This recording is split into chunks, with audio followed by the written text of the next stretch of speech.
10.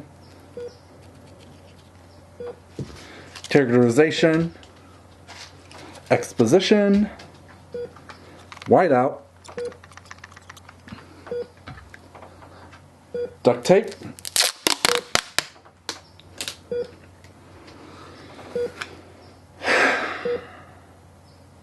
you ready, Freddy? Yeah, I'm nervous too. I've read a lot of bad books on this channel. Twilight, Flowers in the Attic, 50 Shades, Firefly, Mission Earth. God, when was the last time I talked about any of them? I have some unfinished business. And while some have hurt me, I don't let them stay in my mind. Bad books come and go, some worse than others, but we can't let them hold our attention. That's just an unhealthy way to consume media. Experience a work, take whatever lessons you gain from it, and move on to new worlds and new lessons. That hasn't been the same case with the FNAF books. Gasp! If you're new here, first off, hi, my name is David, pleasure to meet you. I have been very critical about the Five Nights at Freddy's books, from the mess that is Silver Eyes, the questionable character logic in the Twisted Ones, to my disappointment with how the Fourth Closet ended. It's been a wild ride, though I will give Fourth Closet this. It got me to have a paranormal experience. Really. No joke, I was in my parents' basement filming B-roll and didn't notice anything till I was going through the footage and heard this. Everyone else was upstairs and that voice sounds like none of my family. It definitely isn't mine. Have you heard my voice? And to add the cherry on top, when I was cleaning up, I was heading upstairs when I heard a loud crash behind me. Some stuff had fallen down at the foot of the stairs, but I was nowhere near to cause it, so... At least she's polite? If anyone has a logical answer to how this happened, I'd love to know, because as far as I'm concerned, I captured a ghost on camera, and I don't know how to process that. But thanks for that, Scott. Still doesn't change my mind about your books being wasted potential. But now that I know how the story plays out, it got me to think. FNAF is based on the concept of theories. You are given bits and pieces and must make sense out of it. It's what keeps people coming back and talking about it. Some are very practical, and others get very creative, whether Scott likes it or not. And I've been feeling very creative, Scott. As critical as I was, I know there's a good story peeking through these pages. I never said it properly, but the books do get better over time, they just don't fully realize their potential. But it's there. I've said it so in my last video. I thought of a possible way to do that, but doing so would add like another 10 minutes to this video to properly explain, so I'll probably make it its own thing. So, I'm throwing my hat into the ring. Is there a way to make the FNAF story work? Not just as books, but as a canon work with the franchise? Let's put my money where my mouth is. So, first question. Why does it matter whether the books are canonical to the games? For those not in the know, Five Nights at Freddy's is a horror game series where you're surviving killer robots that turn out to be possessed by dead children. From 2014 to 2015, 4 games were released, fueling that mystery of Freddy's history. After what we thought was the final chapter, I wonder what gave us that idea. Scott revealed he was working on a novel originally titled Five Nights at Freddy's The Untold Story that was going to, quote, expand the mythos and bring a human element the games lacked. People were curious what this untold story was going to reveal about their favorite game series, and maybe provide evidence to their theory. Hashtag pink guy is real. That's not what happened. Following a name change to the Silver Eyes, people were confused. What the book revealed contradicted what we knew in the games. Considering the next game coming out at that time was FNAF World, it left people in a weird place with no information. Was the book canon? It would be nice to know, Scott!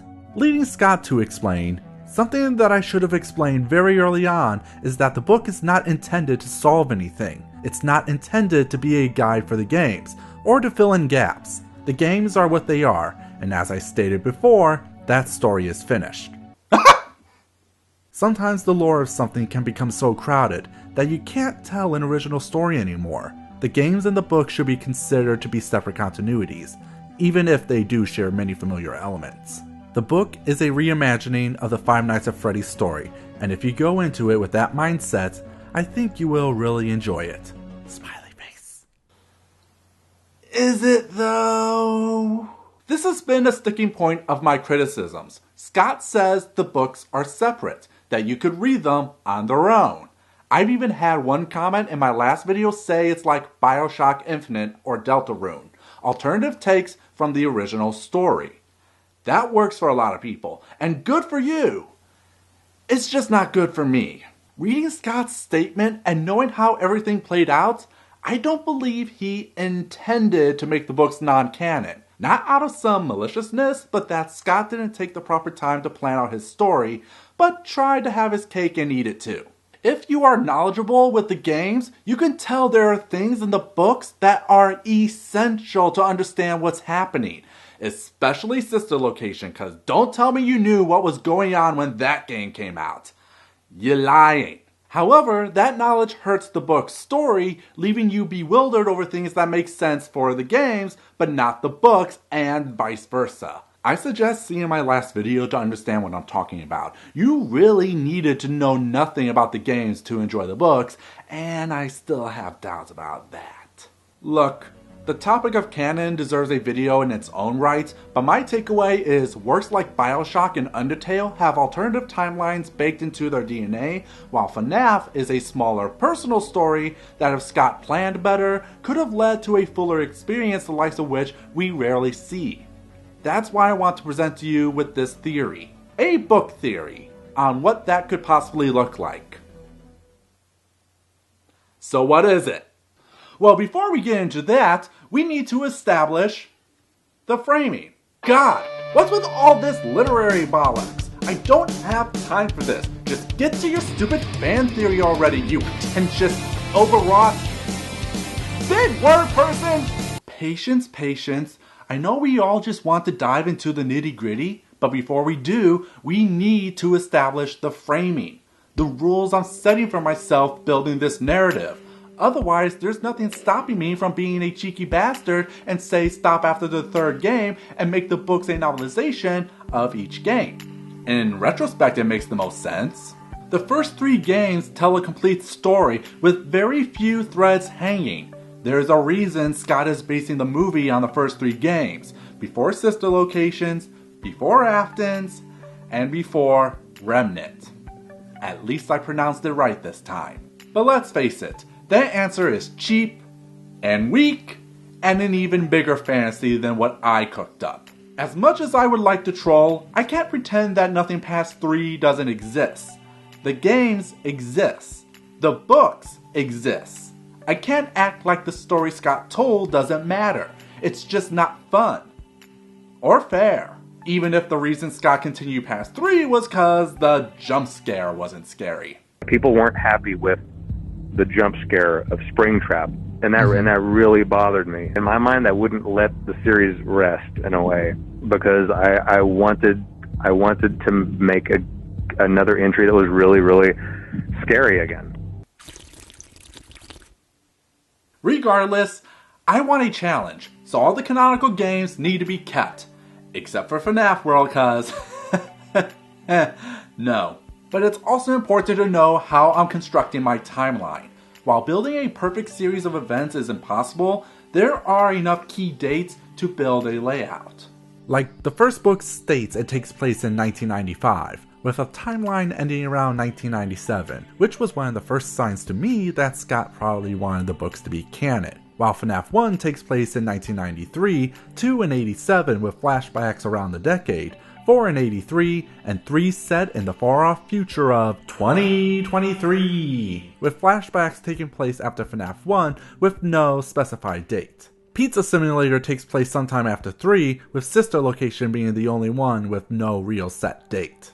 I want to make a timeline knowing this while changing as little as possible to the games. That's going to be fine for the first 4 games, everything you know about them is still intact, but I can't say the same for the last 2. I don't want to completely upend Scott's vision, but the books can't live in a bubble, and in order to make the books work, some things need to change. Mainly minor story details, so this is my timeline. The books take place after FNAF 1, while events like William getting spring-trapped and Sister Location taking place after the books, with key details changed. This is our framing, but just as important is the theme, the heart driving the story. In the games, it's about Michael Afton finding out his father William Afton is the killer and works to stop him. Also, it turns out Michael is a robot possessed by his spirit because his father didn't pay attention to him when bullies, one being his older brother, hey, whatever happened to that guy, put him in Freddy's mouth, crushing his head. The later games got weird, you guys. But in the end, it's about a son dealing with the sins of his father, which is what the books are about, only it's about a girl, Charlie, learning her father, Henry, made her into a robot because his obsession with his work got her killed. Which for a while, we didn't know if Henry actually played a part in the games. The only clues we had was a bit from FNAF World and the books, until the last game said, oh yeah, he's canon, this was the plan all along and not a mess. But this theme of children learning about their terrible fathers is what drives my timeline, with the games as the main timeline focus on the sins of Afton, while the books diverge into their story about the sins of Henry, only to tie back in the end. This is what I'm working with. So with that all out of the way, how would this play out? But first, mid-rolls. What? It's February, and Daddy needs to eat.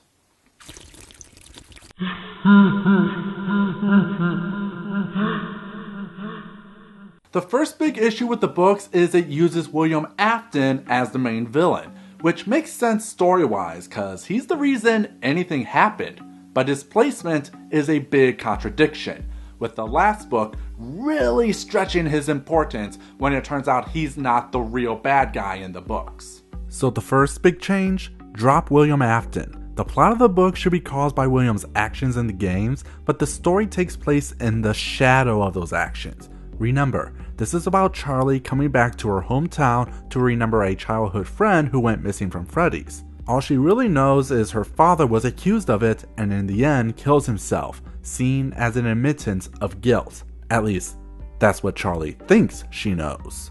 But it's during this trip that she begins to learn about her father's connection to Freddy's and how terrible he really was. But that still leaves us with a big villain hole till we can reveal all that, so whom do we replace it with as the immediate threat? Why not the puppet?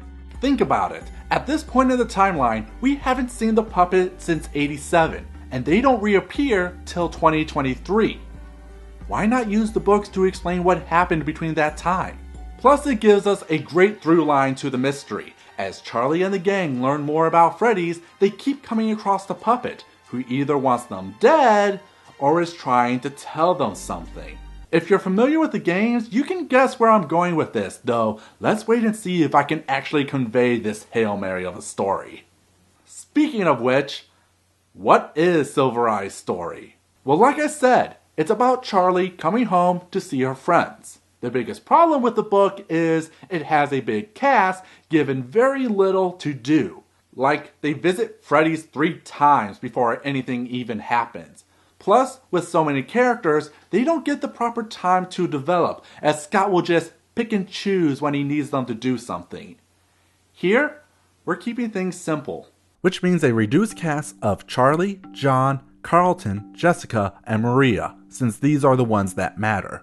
The book should feel like a kid version of The Big Chill meets the adult parts of it. All of them are high schoolers about to graduate and see this as a way to make peace with their childhood with their futures ahead of them.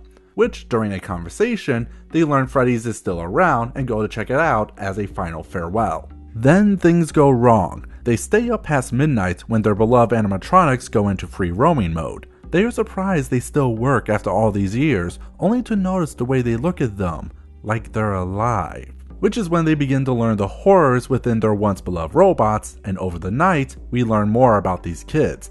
That whether willing or not, they have knowledge about what was happening at Freddy's, and the robots are the missing kids, including their friend. Leading to Charlie seeing the puppet and experiences an existential Lovecraftian horror as the robots close in on our cornered friends, only for them to stop cause it's 6 a.m. and by their programming, the robots go back to their stage, ready to perform a show. They leave with more questions than answers. Since Charlie's father created them, were the rumors about his involvement true?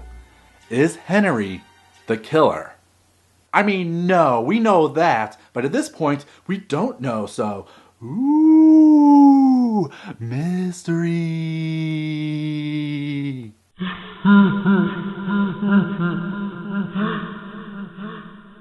In The Twisted Ones, Charlie is asked to help with an investigation as a new batch of animatronics, ones no one has seen, are on the loose that have the ability to fool people's minds. This is where we make another big change. See, it's revealed these Twisted Ones were made by Afton using mind control discs to fool people to capture Charlie. We're going to drop all of that. Afton is not involved, the Twisted Ones don't exist, and no mind control discs used to explain that William was using them to scare his son from going to Freddy's in the games. They're just nightmares. No disc required. But we're still keeping the same basic plot, but not by the Twisted Ones, but the toy animatronics from FNAF 2. Since Silver Eyes, Charlie and Jessica are roommates in their local college, as Charlie works on robotics to understand her father's work. Then Carlton comes in and tells her about the mysterious murders. How? Because he's the son of the town sheriff who has been studying the Freddy case, where he learns these recent victims all look like Charlie. He goes to her thinking the originals escaped, but since she's been studying her father's work, knows they aren't. They can't escape their programming. She then has a talk with Carlton about how she has been having weird dreams since Freddy's, like she needs to go somewhere, but doesn't know where. Only for things to escalate when they find Charlie's dorm is destroyed and Jessica is now missing. They call everyone up and make a plan. Knowing they are after her, Charlie offers herself up as bait, where it's revealed it's the toys. They capture her and take her to where she has been dreaming, the FNAF 2 location. Doing so awakens new memories about these toy animatronics, how Henry created them to keep an eye on her, to protect her from something evil, and how furious her father was whenever she wasn't in their line of sight. They were decommissioned years ago, but they have come back to complete their mission. And guess who else is there? The puppet, where she gets more visions that don't make sense, but scare her. She tries to ask questions till her friends show up and rescue her. The toys try to stop them, but in doing so, they cause a restaurant to catch fire, where they burn to death, revealing they too were possessed, their spirits rising out of the flames. Leaving everyone more confused than ever, as Charlie believes her father didn't do it. But if not, then who? How far did this go? They think, as Jessica comes out of the fire, crying. Time to go big or go home, honey.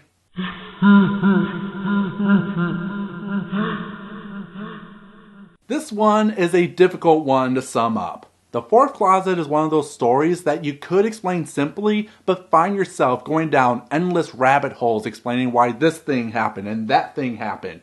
Basically, this is the one Charlie learns she's a robot. But that changed now. You notice, instead of dead, Charlie is still alive and kicking. But I want to keep a lot of the Fourth Closet's plot. How does that work? First, there is Jessica. They try to figure out what happened to her, but she's very distant. Can't seem to answer the most basic questions. She's more obsessed with makeup and perfume over anything else. Only as the days pass, Charlie is finding her friends are disappearing. Maria, Carlton, his dad, someone is targeting them, leading Charlie to notice hints of green and purple on Jessica's skin and a rotting odor. Turns out Jessica isn't Jessica, but Baby. Yes, the actual Baby. Let me explain. It's revealed that Baby tried to capture Charlie at her dorm, but instead got Jessica. She doesn't want to risk getting discovered because she's a robot and there are no mind control discs to fool people. What does she do?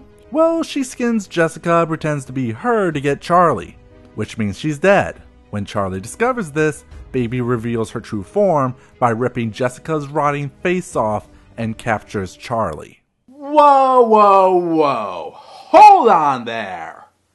That's disturbing. We can't let kids read this. To which I say, have you actually read children's literature? I mean, we all remember scary stories in the dark, right? The Giver? Warriors? Like, oh my god, have you guys actually ever read Warriors? Cause, holy sh**. Also, FNAF gets away with tons of disturbing content, which is strange the books are as clean. Like, for a series so focused on death and killers, there's very little in the books themselves.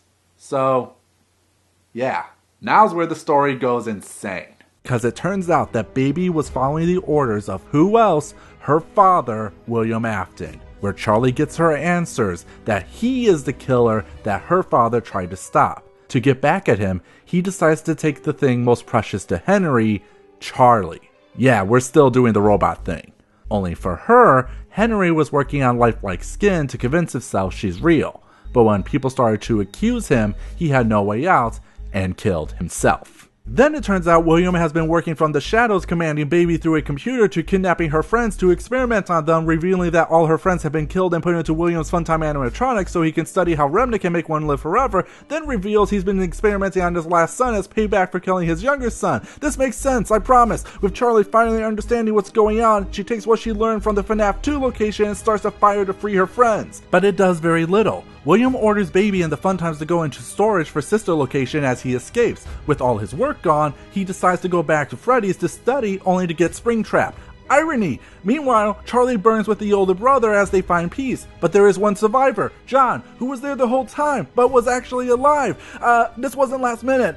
He escapes, but is confronted by the puppet where it's revealed that she is actually Charlie through a weird mind meld thing, then disappears, and FNAF 3 happens. John then goes back to Carlton's house, the guy with the sheriff and all that, and goes through the files to understand more about Freddy, where in reality, he's actually the author of the Freddy Files game guide. Yes, we're going meta, baby! Why? Because at the end of that book, it hints at what would be a pizza simulator, and instead of it being Henry, it's actually John who builds it, both to give his friends peace and to finally kill the man who caused nearly 50 years of suffering. Huh? This is a Wendy's. Oh. Yeah, I'll have the number 6. Well, that was something. I thought about this silly thought experiment cause Scott could have done something unique with the medium. But honestly, with half the things I said, I don't know if it would have been good. Anyone could come up with a half-decent outline, but it's another to flesh it out with characters, pacing, foreshadowing. It's a lot of work is what I'm saying. Storytelling is a hard, frustrating thing, let alone one with a passionate fan base ready to love or hate you on a moment's notice. After this, I think I understand why Scott took the non-canon route. There's this great interview from Darko that's very enlightening about Scott's journey making the games that really, if you haven't seen, you should. It's in the description. This is the part where I give some grand statement, but there isn't any. Scott is still making more games from VR, AR, HD ports, AAA, that movie, which don't even get me started, and even more books. 5 short story collections, which, let me guess, Freddy, Chica, Bonnie, Foxy, Golden Freddy, with some stories canon and others not. Gosh darn it, Scott. I know FNAF is your baby, but you could try something different. If there's anything to take away from this, it's that I believe the books could be better, and you watched a dork spend way too much time thinking about it. I guess in the end I really was just a troll. I'm gonna go make a pizza. Oh my god, I'm done. This video was a beast to make. I had to record this video twice because I got a new Rode video mic and I wasn't smart with my settings the first time. Plus I'm trying out doing my own drawings, which I clearly need to work on. But it's a start. Thank you all for your patience. Feel free to like, share, and subscribe if you want to see more, and if you want to support me, I got a Ko-fi you can donate to. All funds will help me go to VidCon this year, so Yeah, I'm going to relax now because this next one is... Oh, the tea is going to spill. Have a nice day.